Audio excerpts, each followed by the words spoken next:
Ben Sebastian here, curator of the Symphonic podcast, composed of the Kalasin series of albums and all sorts of bits and pieces. This video is going to be a bit of a different one. This is what I'm going to style as an album walkthrough. And, you know, the intent with this is to delve into a little bit more of the music that I feature, because quite typically, you know, I might do an EP review of 2 or 3 tracks, but quite typically it's sort of doing a single review, and it becomes a 1 minute, you know, well, not 1 minute, it becomes a sort of like a 5-8 minute sort of introduction. And I always feel that you know, I've missed out so much because it's just focused on an artist's single and stuff. And, you know, occasionally an album comes to light that is just spilling my coffee, look at me.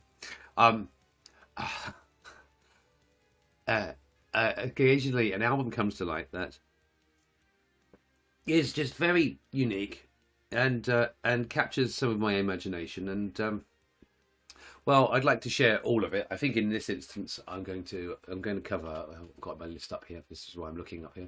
I'm going to cover 5 tracks from this album, so it'd be a bigger video than most. I hope I've got the verbosity to kind of do the commentary to the music some justice. And it's, you know, it's also a bit more of a sort of a laid back affair, perhaps. As I'm usually quite rambunctious, you know, and high energy, but it's kind of an opportunity to sort of chill a bit, talk a bit, drink or spill my coffee, have a smoke. Hey, you may even catch me having a beer through one of these videos. But you know, it's kind of my little way of saying, look, this is quite an awesome album, and hey, if you've got some time on in the background and you can stand my grinding English voice, you know, twitching on in the background, accompanied to some decent music, then, you know, so be it. It's just a different format, and one I've been meaning to do for some time. So anyway, I've been talking for 2.5 minutes, and I've not even got onto the artist. Now, I featured Augustwolf in a video, I think perhaps about a couple of weeks ago, maybe less than that, and I covered a track off the album, which I'll be playing again today, Pursuit. In that video, I kind of gave the background. I'll touch on it here. You've got 2 gentlemen. They're named here in the picture. Douglas Wolf Reed, you know, long-term composer, very dynamic, epic sort of approach to his music, and with an astounding philosophy, and then likewise with a gentleman from the Ukraine that he's partnered up with for this project called Ole Andrievsky. And I got a wonderful 17-page PDF with the album submission. And you know, basically, you know, the backstory is this project is a sort of release of dramatic instrumental music. Viewers will know, or most viewers may know, that that's kind of where I've sort of started. I'm now sort of delving off into vocal stuff in order to be less of a niche within a niche type of thing. But yeah, instrumental music has always had a soft spot in my heart, so it was great that this came along, and this project has had involvement from other individuals that I will name as I go along. Ole Andrievsky is from the Ukraine, as I've said before, and he's the collaborator on this body of work. They sort of found each other through a platform online, and they just seem to have this great sort of synergy in what the music was trying to do, and that's be a cross between sort of like a movie soundtrack and rock music, but all instrumental. And their sort of musicality and proficient skill sets have created this wonderful dimension and colour to the music that is in this album that I'm going to feature. And they've become kindred sort of spirits, friends. Ole has obviously suffered quite greatly at the events in the Ukraine, and this kind of lended itself to kind of him still struggling through the project despite all sorts of mayhem and drama unfolding around him, and worrying about electric and water and food and safety, which in this era of humanity no one should have to do, but yet still these abominations of suffering go on. Yeah, so it's got a nice story behind it, and it's going to be touched on musically as well. As I say, this is a slightly longer format. I'm going to intend that this is unedited, so there's going to be bits in there like me dropping my coffee, my computer screen going out behind me. So let's just get into it. I can't discuss this album without starting with its first track, and this is epic beyond all meaning of the word, and this is Pursuit.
Good guitar in there. Wow.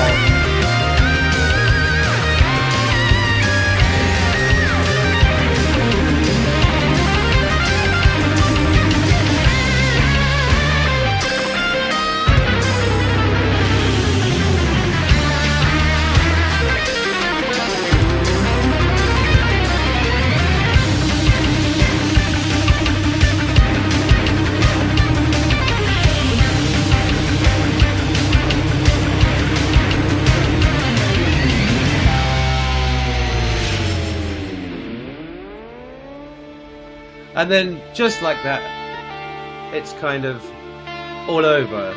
2 minutes of mayhem, and that's exactly, it's exactly the opener that's going to capture your interest in the rest of the album, isn't it? Okay, so moving along in the album, you've got the Sorcerer's Audition and a track called Jimmy Jam that follows, and I'm going to skip past tracks 2 and 3. In favour of a track I found quite unusual, and this album accompanied me on a couple of early morning, sort of 5 a.m. 10-kilometre hikes that I've been doing to kind of allay some of the pitfalls of smoking, which is something I definitely need to give up. But so here is a Cirque Show, and I'm going to strictly scroll through their PDF. And I should say that in addition to Doug and Ole, there was a gentleman on the first track of Pursuit called Marco Toba from Argentina, the bass. So as I mentioned before, this is an international project. So track 4, I'm just sort of scrolling. I apologise for any clicking that you're hearing. Again, this is slightly rawer format. So okay, so this is sort of, imagine this is music for, you know, sort of a performance troupe. And this track has been done solely by Doug and Ollie, and yeah, let's give that a whirl now.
This is probably where words, I can't find, conjure the correct word to do this kind of stuff justice. I probably do. I'm just self-punishing myself, but the variations on the themes, and this is like the motif of Douglas Wolf Reed. I feel his ability to have one thing going along and just sort of move into something else and contains a remnant of what you were just listening to, but adopts it in a completely different context, and then you move along to something else, and then you're kind of way back there again, but slightly altered.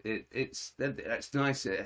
It had that nice. This track had this nice sort of classic-y sort of almost sort of like some of the lighter moments in some of like, for example, Rick Wakeman's solo albums. I'm into that sort of Six Wives of Henry VIII. What's the other one? Like the legends of like King Arthur and all that kind of stuff. It reminds me of that a little bit. And also like how like well produced this stuff is as well. It's really, really well balanced and really clear cut, and it's so filmic. This lends itself not to just being an enjoyable musical listen, but it lends itself to evoking imagination. As I say, this 17-page PDF, it kind of has a page for each track, and sort of it tells you what to imagine, and this is something beautiful about this album, visual music. I mean, it says it there in the title, doesn't it? Bringing music to vision. And so the next track I'm looking at is going to be slightly bizarrely titled, called Urban Dossier 8F, which it's spies, intrigue, cool funk of a kind of sort of like appended notes sort of about the track. So you've got the pair of them again, but you've got a guy called Ivan Kernik, I believe. If I forgot the name wrong, I apologise, from Serbia on bass, and Damiano from Italy on the Hammond. So without further ado, Urban Dossier 8F. This is track 6 in the album.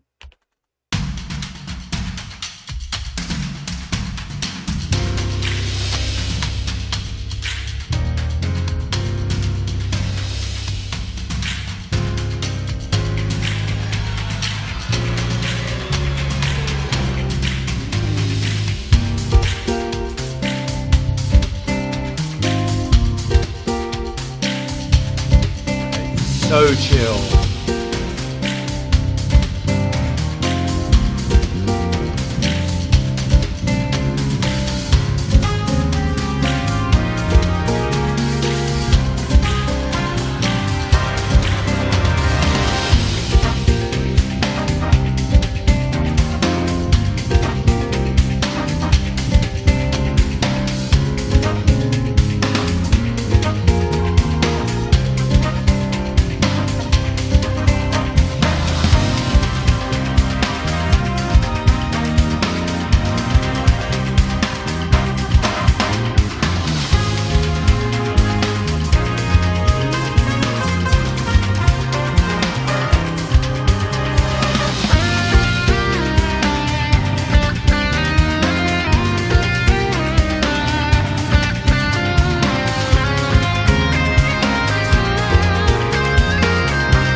Stuff this guy does on the guitar is immense. It really is.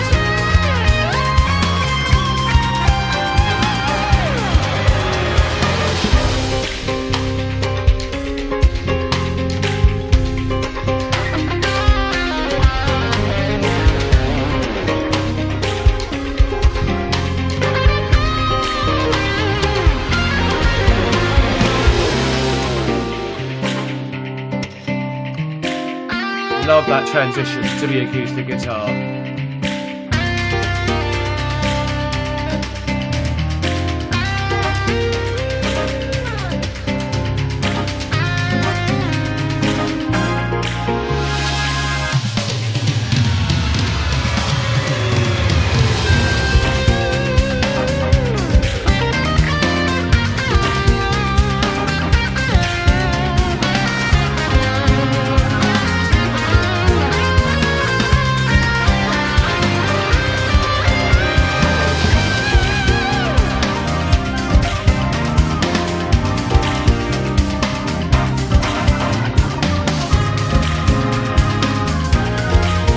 The Hammond just bakes the track, yeah.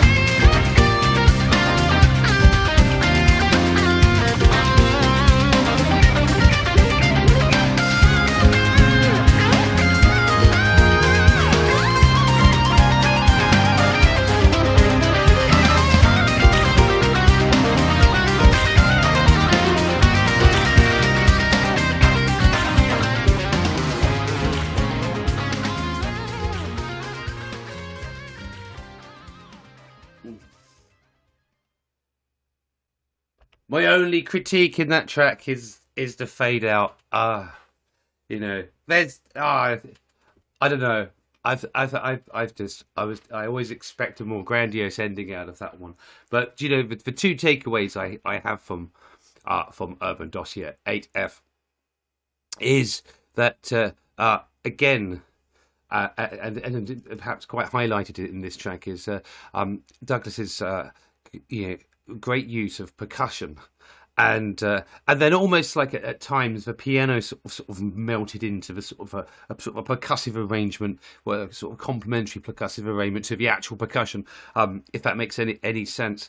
And I love tinkering with that stuff in my own sort of vein of music and composition, and I do listen out for that kind of stuff. And you know, every track that I've heard percussive arrangements on, I've always found them sort of remarkably impressive and well balanced through the stereo field as well, and non-repetitive and very sort of, you know, sometimes it's repeated, but it's kind of just got a slight sort of like nuance on it, whether that's an adjustment to something like, you know, sort of like a, you know, its presence in the stereo field, or perhaps a bit of reverb, or in terms of sort of tonality, or other dynamics, you know, volume, etc. You know, it's all very nuanced, this stuff, and it really is a musician's sort of listen. You know, each time I listen to this album, I sort of pick out something new. And that's why I really enjoy it, and that's one of the reasons I'm bringing it to the attention of you guys. Okay, so I can't remember where we're going next. So okay, track 7, 8. You've got one called Lulla Chillax and Soften the Hammer, but I'm going to focus on track 9, which is a track called Blockster. I just need to see what the PDF says. 7, 8, and 9. Okay, so Blockster. 60 seconds of Keiju. Now, what is that? Okay.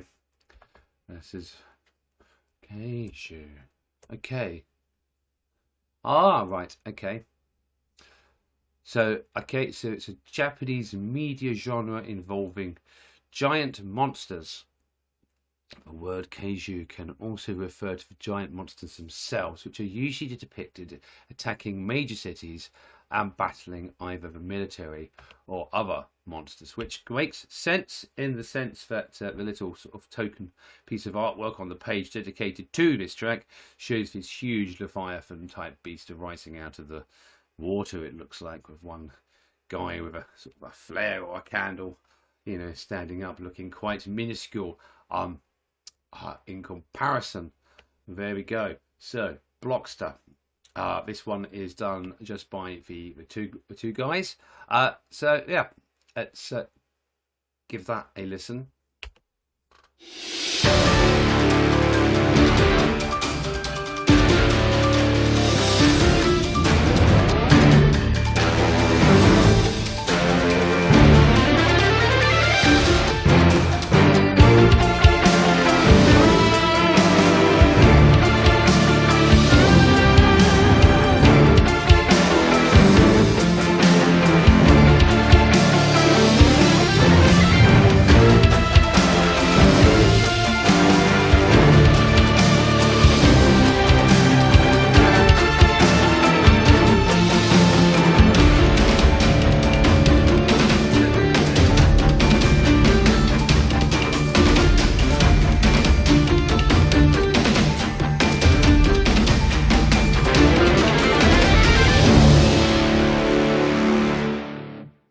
and that is really hard to tell a story in 57 seconds. Excuse me, please pause.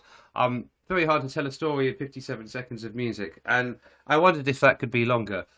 Because it's one of those things that highlights that, you know, these combined duos, relentless pursuit of epicary, and given the context of a monster and all that kind of stuff, I would have loved that to have been longer. But it does lend itself nicely into the penultimate track 10, called Here I Stand. And I've lost my PDF. Here I Stand. Now, this has got quite... You've got Ollie, obviously. He's doing the guitars. You've got a new chap from the UK / South Africa called Glenn Willman on drums. Ivan appears again from Serbia on bass. You have Irina Markovic from the Ukraine, violin. Joylin from Romania, also on violin. And, of course, Douglas Reed from the USA doing everything else. And this is, you know... a little bit more toned down, if my memory serves me correctly, from the last listen on my hike, but is definitely beautiful, as we will find out now.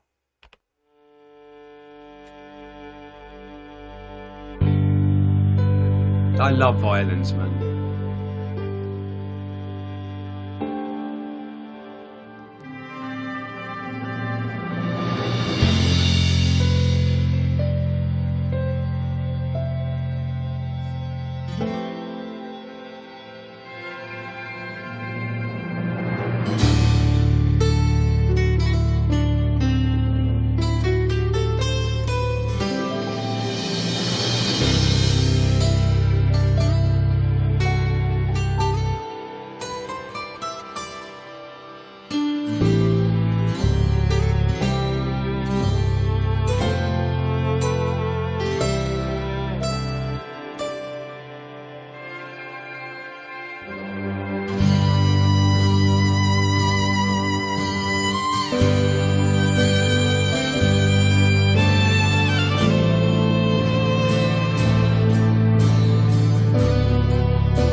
But that is so epically filmic, and I don't know if you can catch them on camera. But a few tears there at that violin melody. Look, okay, I'm gonna go back. Where is it?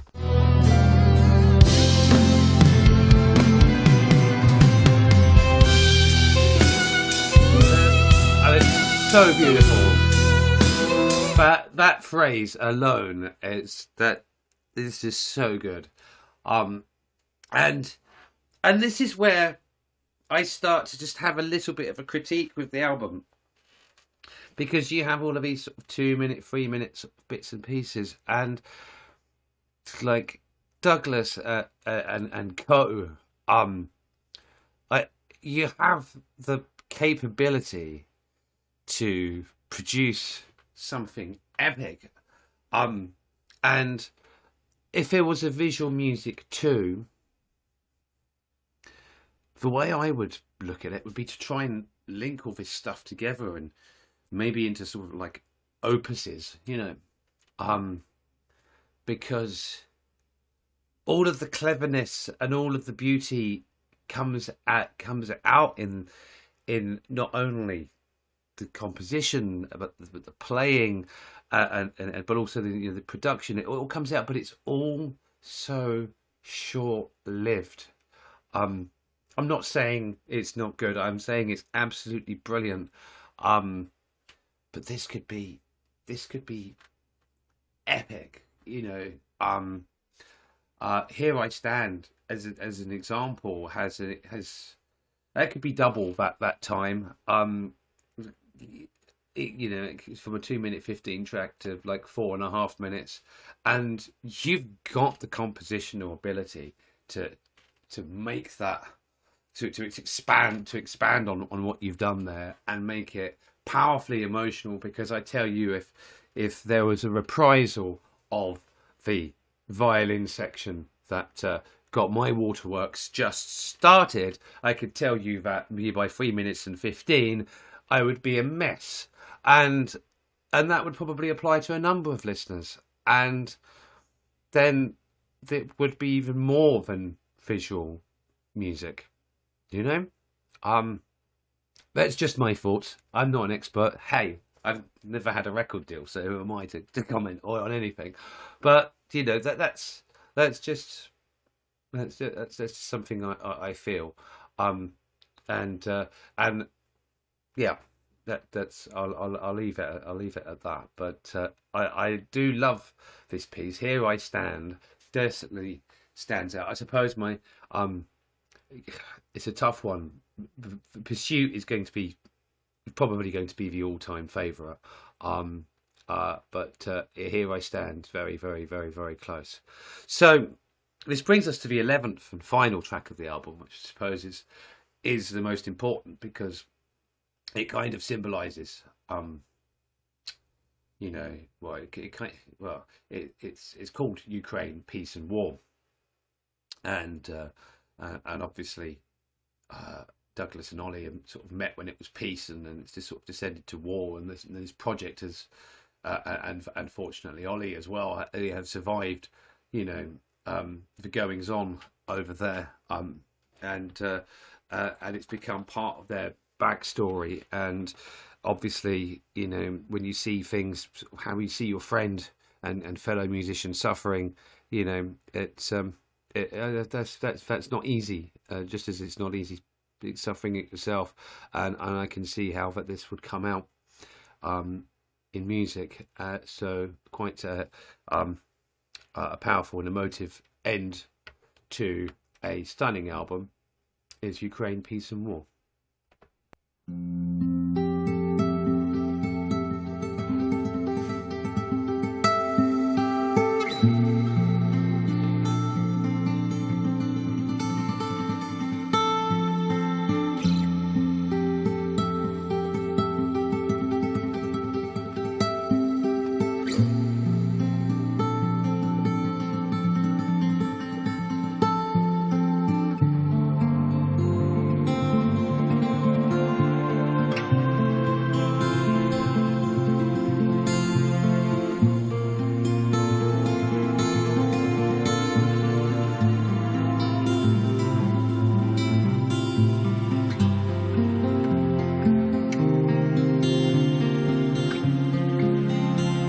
It's a phenomenal acoustic sound, by the way.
And there we are. I mean, and this is visual music, everybody.